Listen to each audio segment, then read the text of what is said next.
we are having a thoroughly lovely time chatting with Becky Lawrence here.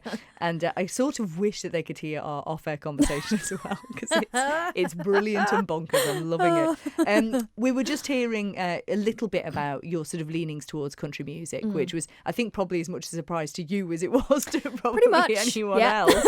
And some of the amazing acts that you've seen. But you did mention you've been writing your own material, and obviously we have been playlisting your release, your most recent release, which is fab. The single now, we'll play that in a little bit as well. But tell us a little bit then about your process in the writing and who you've been working with. Yeah, so songwriting, I came quite late to that. I think when I was about 16, in those teenage angst years, I tried to write some, but we won't talk about them. So that was like my first sort of glimpse into songwriting. But it's only until recently that I've learnt a bit more now, a bit more of the technicalities to it, and you know what can work as a bridge and all those sorts of things. And I mean, really recently I've been working with a co-writer called Hugh Webber, who's local to myself, and he's done quite well in all the songwriting competitions, or the UK ones as well. And we just work really well together. And although I can write on my own, I do enjoy writing with someone. I just love seeing what they can bring to the table, and they might think of a word or something that I'll be sat there for ages going, what word do I want? And they'll just go, oh, it's this. And I'm like, yes, this is it. And, you know, I'm so grateful and just so happy that, you know, we're now able to share the stuff that we've been working on. Now, I'd pretty much got a lot of the lyrics myself because of what I'd been through the last 2 years. It all just seemed to just be there.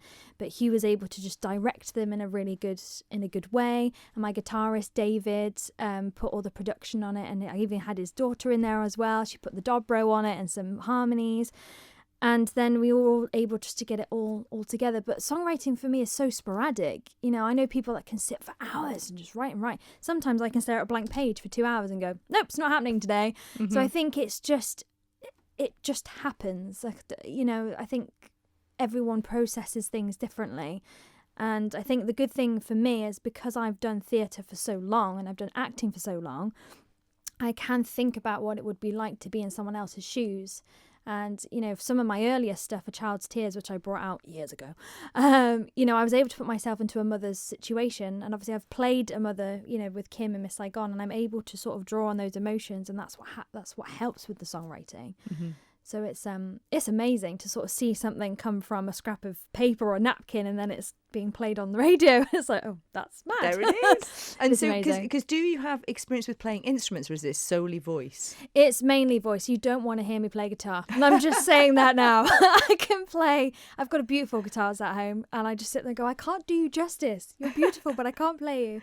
I can busk along. You know, I can play a couple of chords that get me by, and keyboard as well.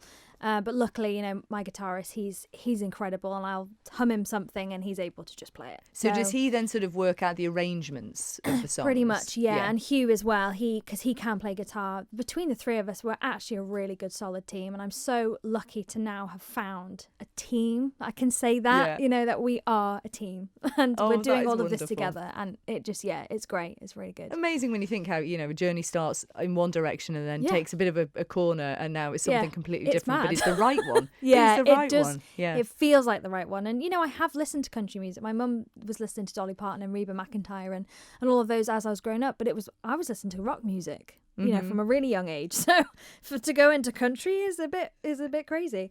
But it would, you know, it makes sense because of the storytelling. You know, Dolly Parton, for instance, writes the most simplest songs, but they mean so much and the lyrics mean so much. And I just really, I empathise with that. And I think that's what drew it.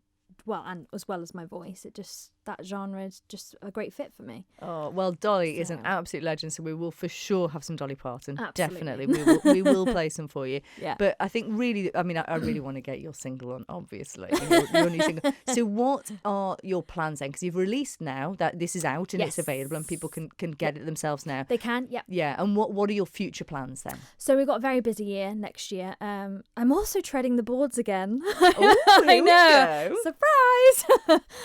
So yes, I'm doing my first musical in 6 years, which is crazy. My local theatre, I'm really good friends with a theatre manager there because I teach at the Rock Project, which I know you've got Vocal on the Isle of Man coach, as well. Yeah.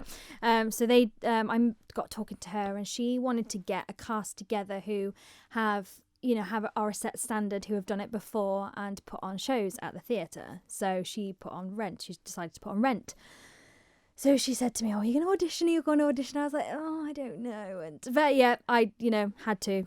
So I'm doing Rent in February as well, a couple of evenings. So that's fun, getting back into the swing of that. So, I mean, the first part of next year, of the year, will be just focusing on that. But I've got a couple of gigs lined up already, which is brilliant. I really want to come and do some gigs with back on the island. Yay, that's my aim. Yeah. That's my aim next year. But we've got another song which is being mastered as we speak. So that'll be Excellent. released in January as well. And loads of other songs. So it's going to be a busy Plenty year. to come. And just super Definitely. quick, I've got to ask you about the Bells and Gals, because that's something you've been involved with. Tell us a bit about those. So basically, when they started setting up, I did a couple of reviews and blogs for them when they were first starting up. But now they've just completely taken on board. They're now a promotion company. They do gigs in London. I did my first gig with them in February this year, which was amazing. And I'm an ambassador for them, and I just help promoting mainly country female artists, because unfortunately we don't get as much airplay as I feel we should.